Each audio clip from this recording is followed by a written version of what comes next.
Hello guys and welcome to today's daily puzzle journey to the back rank. Let's get right to it. So what do I see? Well, I see that we have a pass pawn on both sides of the board and that our knights are on a standoff. On top of that though, they have a pawn that can actually take our knight. So let's see what we can do. If we push our pawn over here, they could simply take, after which we do promote to a queen, but they also promote after that.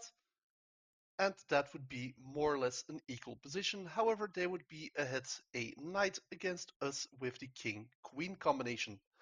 Alternatively, they can ignore our knight and simply push, at which point they would have the queen right after we have our own. But once they take our knight, they do have the discovered check, putting them at a minor advantage, which might actually just be enough.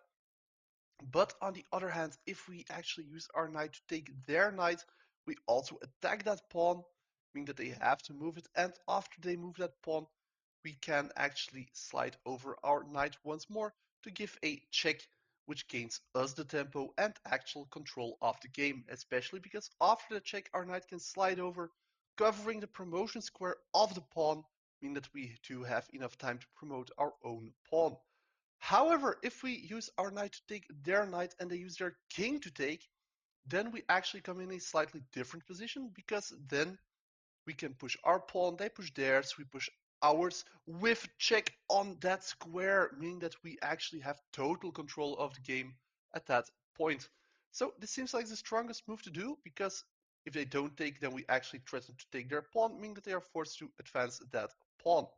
But by advancing that pawn, they do open themselves up to being checked by us, after which we can check out and check the advancement square of the pawn, which obviously they won't enter, but now our knight can move over, giving another check. The king obviously closes in because they don't want to completely lose after we simply advance.